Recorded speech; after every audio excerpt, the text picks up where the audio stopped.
Hello every one. നമ്മൾ mathematical ഫിസിക്സിൽ vector ആൾജിബ്രയാണ് discuss ചെയ്തുകൊണ്ടിരിക്കുന്നത്. വേഗം തന്നെ നമുക്ക് ക്ലാസ്സിലേക്ക് പോവാം. കഴിഞ്ഞ ക്ലാസ്സിൽ നമ്മൾ എന്താണ് വെക്റ്റർ എന്നും വെക്റ്റർ ഓപ്പറേഷൻസ് എന്തൊക്കെയാണെന്നുള്ളത് ജനറലി ഒരു ബേസിക് ഐഡിയ തന്നു. ഇനി വെക്റ്റർ ആൾജിബ്രയിൽ ബാക്കി ഭാഗം കൂടുതലായിട്ട് പഠിക്കാം. നെക്സ്റ്റ് നമുക്ക് നോക്കാനുള്ളത് വെക്റ്റർ പ്രൊഡക്റ്റ് ആണ്. കഴിഞ്ഞ ക്ലാസ്സിൽ നമ്മൾ സ്കെയിലാർ പ്രൊഡക്റ്റ് അല്ലെങ്കിൽ ഡോട്ട് പ്രൊഡക്റ്റിനെ പറ്റി ഡിസ്കസ് ചെയ്തു അല്ലേ? അതിന്റെ പ്രോപ്പർട്ടീസ്, അത് ഏതൊക്കെ ലോസ് ഫോളോ ചെയ്യുന്നുണ്ട് എന്നുള്ളത് ഡിസ്കസ് ചെയ്തു. നെക്സ്റ്റ് വെക്റ്റർ പ്രൊഡക്റ്റ് ആണ്. വെക്റ്റർ പ്രൊഡക്റ്റിനെ ക്രോസ് പ്രൊഡക്റ്റ് എന്നും പറയും. അത് ഡിഫൈൻ ചെയ്തിരിക്കുന്നത് വെക്റ്റർ എയും ബിയും രണ്ട് വെക്ടേഴ്സ് ആണെങ്കിൽ vector A cross B is equal to magnitude of A into magnitude of B into sin theta n cap, where theta is the angle between A and B and n cap is the unit vector pointing perpendicular to the plane of vectors A and B.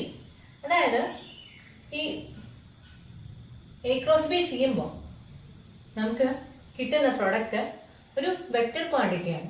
അതുകൊണ്ട് തന്നെയാണ് ആ പേര് vector product എന്ന് പറയുന്നത്. അവിടെ ആ direction indicate ചെയ്യുന്നതാണ് N cap എന്ന് പറയുന്നത്. അത് എൻ ക്യാപ്പ് എന്ന് പറഞ്ഞു കഴിഞ്ഞാൽ യൂണിറ്റ് വെക്ടർ. അത് എയും ബിയും എന്നുള്ള രണ്ട് വെക്ടേഴ്സ് എടുക്കുകയാണെങ്കിൽ അവര് ഏത് പ്ലെയിനിലാണോ ആ വെക്ടേഴ്സ് കിടക്കുന്നത് അതിന് പെർപെൻഡിക്കുലർ ആയിട്ടുള്ള ഡയറക്ഷനിലേക്കായിരിക്കും ഈ എൻ ക്യാപ്പിന്റെ ഡയറക്ഷൻ എന്ന് പറയുന്നത്. അതായത് വെക്ടർ പ്രൊഡക്റ്റിന്റെ ഡയറക്ഷൻ എന്ന് പറയുന്നത് എയുടെയും ബിയുടെയും പ്ലെയിനിന് പെർപെൻഡിക്കുലർ ആയിട്ടായിരിക്കും. അപ്പൊ ഒരു സംശയം വരും, പെർപെൻഡിക്കുലർ എന്ന് പറയുമ്പോൾ രണ്ട് ഡയറക്ഷൻ വന്നൂടെ? അതായത് ഇപ്പോ വെക്ടർ എ ഇവിടെ കിടക്കുന്നു, വെക്ടർ ബി ഇവിടെ കിടക്കുന്നു.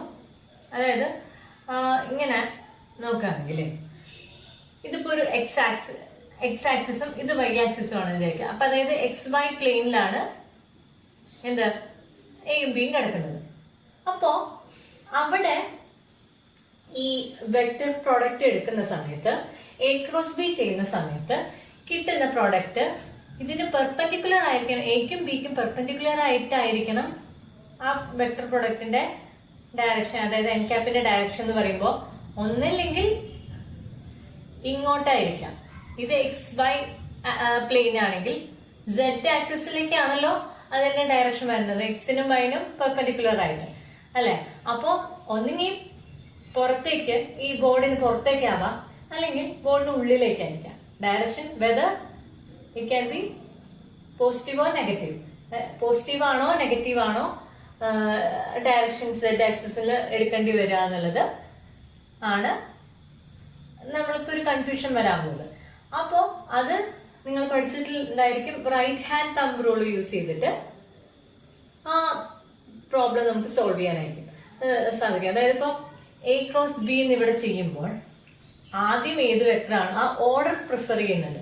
അതായത് എ ക്രോസ് ബി പറയുമ്പോൾ എ തന്നെ നമ്മൾ ആദ്യം എടുക്കണം, പിന്നെ ബി. അപ്പൊ എ ക്രോസ് ബി എന്ന് ചെയ്തിട്ട് ഇങ്ങനെ റൈറ്റ് ഹാൻഡ് തമ്പ് റൂൾ എന്ന് പറയുമ്പോൾ റൈറ്റ് ഹാൻഡ് എടുത്തിട്ട് എക്ക് നേരെ ആദ്യം എടുത്തിട്ട് അത് ബിയിലേക്ക്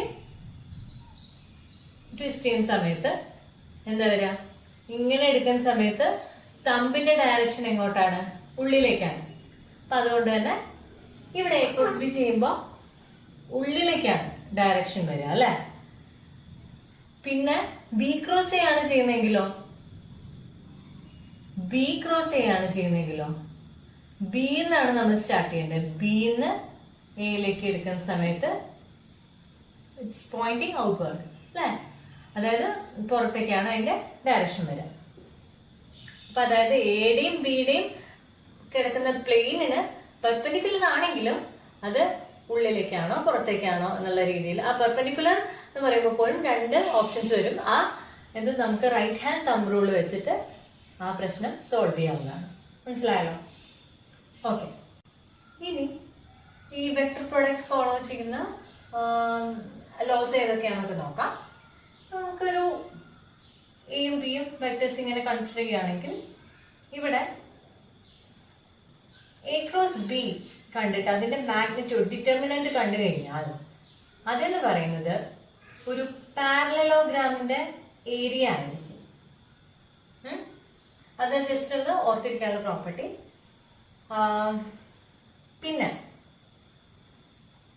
എ ക്രോസ് ബി ചെയ്ത് കഴിഞ്ഞാൽ ബി ക്രോസ് എ തന്നെയാണോ കിട്ടുക എന്നുള്ളതാണ് നെക്സ്റ്റ്. അതിപ്പോ നമ്മൾ റൈറ്റ് ഹാൻഡ് തമ്പ് റൂൾ അനുസരിച്ച് ഓൾറെഡി പറഞ്ഞു കഴിഞ്ഞു. എന്തായാലും ഡയറക്ഷനിൽ വ്യത്യാസം ഉണ്ട് അല്ലെ. A cross B is not equal to B cross A. ആ ഡയറക്ഷൻ മാത്രം ഒരു ചേഞ്ച് ഉണ്ടായിരിക്കും.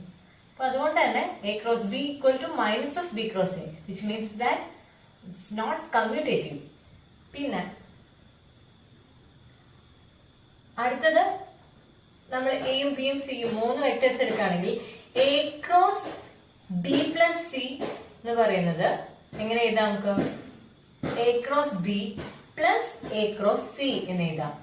അതായത് ഡിസ്ട്രിബ്യൂട്ടീവ് ആണ്. നമ്മൾ കഴിഞ്ഞ ഡോട്ട് പ്രൊഡക്റ്റിലൊക്കെ പറഞ്ഞ പോലെ തന്നെ നമ്മൾ ജനറൽ ആയിട്ട് ഈ വെക്ടേഴ്സ് ഒക്കെ അസോസിയേറ്റീവ് ആണോ കമ്മ്യൂട്ടേറ്റീവ് ആണോ ഡിസ്ട്രിബ്യൂട്ടീവ് ആണോ ആ ലോസ് ഒക്കെ ഫോളോ ചെയ്യുന്നുണ്ടോ എന്നുള്ള കാര്യങ്ങളൊക്കെ ജനറലി അറിഞ്ഞിരിക്കേണ്ടതാണ്. അപ്പൊ അതൊക്കെ പറഞ്ഞു പോയുള്ളൂ. ഇത്രയും കാര്യങ്ങൾ മനസ്സിലായെന്ന് ക്ലിയർ ആയെന്ന് വിചാരിക്കുന്നു. ഇനി നമുക്ക് അടുത്തത് വെക്ടറിന്റെ കമ്പോണന്റ് ഫോം എന്താന്നുള്ളത് നോക്കാം. അപ്പൊ നമുക്ക് വെക്ടർ കമ്പോണന്റ് ഫോം എന്താന്നുള്ളത് നോക്കാം. അതായത് ഇപ്പൊ നമ്മൾ ഇതുവരെ വെക്ടേഴ്സിന്റെ ഒരു അബ്സ്ട്രാക്റ്റ് ആയിട്ടുള്ള രൂപത്തെ പറ്റിയിട്ടാണ് സംസാരിച്ചത്. അതായത് ഒരു കോർഡിനേറ്റ് സിസ്റ്റത്തെ ബേസ് ചെയ്തിട്ടൊന്നല്ല നമ്മൾ ഇതുവരെ സംസാരിച്ചത്. നമുക്ക് എളുപ്പത്തിന് കാർട്ടീഷ്യൻ കോർഡിനേറ്റ് സിസ്റ്റം എടുത്തിട്ട് നോക്കാം. കാർട്ടീഷ്യൻ കോർഡിനേറ്റ് സിസ്റ്റം എന്ന് പറഞ്ഞു കഴിഞ്ഞാൽ XYZ ആക്സിസിലുള്ള ഡീൽ ചെയ്യുന്ന കോർഡിനേറ്റ് സിസ്റ്റം ആണ്. അപ്പൊ അതായത് ഒരു വെക്ടർ എ എന്ന് പറയുന്ന ക്വാണ്ടിറ്റീനെ നമുക്ക് എങ്ങനെ കമ്പോണന്റ് ഫോമില് കാർട്ടീഷ്യൻ കോർഡിനേറ്റ്സിന്റെ ഫോമില് എഴുതാമെന്ന് നോക്കാം. അപ്പൊ നമുക്ക് X axis Y axis Z axis consider ചെയ്യാം. അപ്പോ അതിന് ഒരു വെക്ടർ എ കൺസിഡർ ചെയ്യുകയാണെങ്കിൽ ഈ ഒരു പോയിന്റിലേക്ക് ഉള്ളൊരു വെക്ടർ എ ആണിത്. ഓരോ ആക്സിസിലേക്കും അതിന്റെ യൂണിറ്റ് വെക്ടേഴ്സ് ഉണ്ട്. X cap, Y cap, Z cap എന്നൊക്കെ പറയുന്ന യൂണിറ്റ് വെക്ടേഴ്സ് എല്ലാം X axis, Y axis and Z axis respectively ആണ്. അപ്പൊ ഇവിടെ ഈ വെക്ടർ എ കൺസിഡർ ചെയ്യുമ്പോൾ നമ്മളൊരു 3 ഡയമെൻഷണൽ വ്യൂല് കാണാൻ ശ്രമിക്കണം. അപ്പൊ അതിന്റെ ഒരു കോമ്പോണന്റ് എ എക്സ് എന്ന് പറയുന്നത് ഉണ്ടായിരിക്കും. എ എക്സ് എന്ന് പറയുന്ന എക്സ് ആക്സിസിന്റെ എലോങ് എക്സ് ആക്സിസ് ഉണ്ടായിരിക്കും ഇല്ലേ. അപ്പൊ ആ ഒരു ഭാഗത്തെ നമുക്ക് എ എക്സ് എക്സ് ക്യാപ്പ് എന്ന് എഴുതാം. ഒരു വെക്ടർ ആണല്ലോ. അപ്പൊ എ എക്സ് എന്നുള്ള ഇത്രയും ദൂരം ഇങ്ങനെ ഈ ഒരു ഡിസ്റ്റൻസ് ആണ്, ഈ ഒരു ലെങ്ത് ആണ് വരിക അല്ലെ എ എക്സിന്.